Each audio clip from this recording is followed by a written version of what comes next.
ఎకరానికి 25,000 పంట నష్టపరిహారం చెల్లించాలి. మాజీ ఎమ్మెల్యే ఆనంద్. భారీ వర్షాల కారణంగా మర్పల్లి మండలం రావులపల్లి గ్రామంలో దెబ్బతిన్న పంటలు, రోడ్లు, కల్వర్టులను పరిశీలించిన వికారాబాద్ జిల్లా బీఆర్ఎస్ పార్టీ అధ్యక్షులు మాజీ ఎమ్మెల్యే మెతుకు ఆనంద్. గ్రామంలో నీట మునిగిన పత్తి, కంది తదితర పంటలను కాలినడకను తిరుగుతూ పరిశీలించారు. ఈ సందర్భంగా ఆయన మాట్లాడుతూ, తెలంగాణలో ఎడతెరిపి లేకుండా కురుస్తున్న వర్షాలతో భారీ పంట నష్టం వాటిల్లింది. గత కొద్ది రోజులుగా జిల్లాల్లో కురుస్తున్న వాన జిల్లాలను అతలాకుతం చేసేసింది. భారీ వర్షాల ప్రభావంతో పంటలు ముంపుకు గురై ఎందుకు పనికి రాకుండా మారి రైతులకు కన్నీళ్లు మిగిల్చాయి. భారీ వర్షాలు, వరదల వల్ల గ్రామాల్లో రవాణా వ్యవస్థ దెబ్బతింది. రోడ్లు ధ్వంసమయ్యాయి. రవాణా స్తంభించిపోయి జనజీవనం అస్తవ్యస్తమైంది. రోడ్లు జలమయం కావడంతో పాటు వాగులు పొంగి పొర్లడం వల్ల కల్వర్టర్లు కొట్టుకుపోయి రవాణా మార్గాలు పూర్తిగా నిలిచిపోయాయి. ఈరోజు వికారాబాద్ నియోజకవర్గం మర్పల్లి మండలం రావులపల్లి గ్రామంలో ఉన్నాం. ఇక్కడ ఈ రావులపల్లి గ్రామము పరిస్థితి చూస్తుంటే వందల ఎకరాలు నష్టమవుడే కాకుండా రోడ్లు కావచ్చు, లేకపోతే ఇండ్లకు నీళ్ళొచ్చుడు కావచ్చు, ప్రజల జీవనం మొత్తం అస్తవ్యస్తమైపోయింది.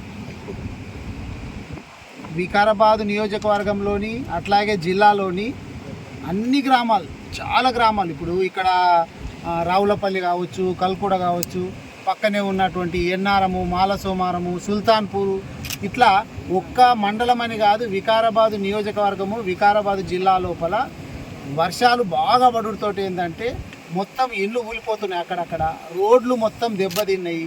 అసలు ఇప్పుడు నేను ఇందాక వచ్చేటప్పుడు కూడా రోడ్లు, కార్లు పోయేటటువంటి పరిస్థితి లేకపోతే మా మండల అధ్యక్షుడు శ్రీకాంత్ రెడ్డి నేను కలిసి స్కూటీ మీద రావడం జరిగింది. అంత దారుణమైనటువంటి పరిస్థితులు అయితే పంట మొత్తం నష్టపోయింది. ఇందాక చూస్తే పత్తి పంటకైతే కాయలు ఇంత దొడ్డు కాయలు ఉన్నాయి, మొత్తం కూడా ఏర్లతో సహా పీకొచ్చేసింది. కొన్ని చోట్ల పత్తి పంట మొత్తం ఏర్లు కూడా లేకుండా మొత్తం కొట్టుకొని పోయింది. ఇగో ఇక్కడ ఈ వైర్లు చూస్తే, ఈ వైర్లు ట్రాన్స్ఫార్మర్, ఇక్కడ ఈ ట్రాన్స్ఫార్మర్ మొత్తం, అది ట్రాన్స్ఫార్మర్ ఆడికెళ్ళి లేచిపోయి దాదాపు 100 మీటర్ల దూరం వరకు కొట్టుకొని పోయింది. పోల్స్తో సహా మొత్తం స్తంభాలు, వైర్లు అన్నీ కూడా కొట్టుకొని పోయినాయి. ఇంత దారుణమైనటువంటి పరిస్థితి ఇట్లుంది. రైతులు చాలామంది నష్టపోయినారు కాబట్టి మొట్టమొదటిగా రైతులను ఆదుకోవాల్సినటువంటి బాధ్యత గవర్నమెంట్ మీద ఉంది. ఒక ఎకరానికి 25,000 రూపాయలు మేము ప్రధాన ప్రతిపక్షంగా బీఆర్ఎస్ పార్టీ తరఫున నేను డిమాండ్ చేస్తా ఉన్నా. రైతులకు ఎకరానికి 25,000 రూపాయలు ఇవ్వాలి. అట్లా ఇవ్వడమే కాకుండా ఇక్కడ ఎందుకంటే స్పీకర్ గారు ఉన్నారు, గౌరవ స్పీకర్ గారితో కూడా నేను రిక్వెస్ట్ చేసేది ఏంటంటే, మీరు మంచి స్థానంలో ఉన్నారు, మీకు ఇప్పుడు అధికారులు కావచ్చు, ఇంకొకరు కావచ్చు, అందరు కూడా వింటారు మీ మాట. కాబట్టి మన వికారాబాద్ జిల్లా నిన్ననే చూసినాం మనము, పక్కనే ఉన్నటువంటి సంగారెడ్డి జిల్లా, ఈ 2 జిల్లాలకు రెడ్ అలర్ట్ ఏర్పడి ఇచ్చి దాదాపు ఒక 2 రోజులు 3 రోజుల నుంచి ఎడతెరిపి లేకుండా వర్షాలు పడుతున్నాయి. కాబట్టి ప్రత్యేకంగా నిధులు తీసుకొని రావాలి వికారాబాద్ జిల్లాకు, వికారాబాద్ ముఖ్యంగా వికారాబాద్ నియోజకవర్గానికి. ఇక్కడ ఇండ్లు కూలిపోయినటువంటి వాళ్ళకి ఇండ్లు కట్టియాలి. మీరు ఇందిరమ్మ ఇండ్లు అని చెప్తున్నారు, అది ఎవరికి ఇస్తున్నారో తెలియట్లేదు. ఇప్పుడు కూలిపోయిన ఇండ్లు అయితే కట్టియాలి. ఏవైతే రోడ్లు కొట్టుకుపోయినాయో అవిటినన్నీ మొత్తం ముందు వెంటనే వేయించాలి. ఇటువంటి పరిస్థితుల లోపల మనం ప్రజలకు అండగా నిలవాలి. రాజకీయాలు ఏమన్నా ఉంటే తర్వాత ఎలక్షన్స్ అప్పుడు చూసుకోవచ్చు. మేమేదో వచ్చి మాట్లాడిపోయినామని చెప్పి మళ్ళీ ఇంకొకరు వచ్చి మాట్లాడు, మీరు అది చేసినా ఇది చేసినా వద్దు. ఇప్పుడు రాజకీయాలు వద్దు. నేను కూడా గౌరవ స్పీకర్ గారిని రిక్వెస్ట్ చేస్తున్నా, వీళ్ళు వికారాబాద్ నియోజకవర్గంలో ఉన్నటువంటి ప్రజలందరూ కూడా మన ప్రజలు, మనల్ని గెలిపిస్తున్నారు.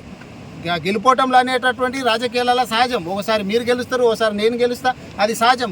కానీ మన ప్రజలను ఆదుకోవాల్సినటువంటి బాధ్యత ముఖ్యంగా గవర్నమెంట్ ఎవరుంటారో వాళ్ళ మీద ఉంటుంది. కాబట్టి మీరు కూడా గ్రామాలలో తిరగాలని చెప్పి నేను స్పీకర్ గారిని రిక్వెస్ట్ చేస్తున్నాను.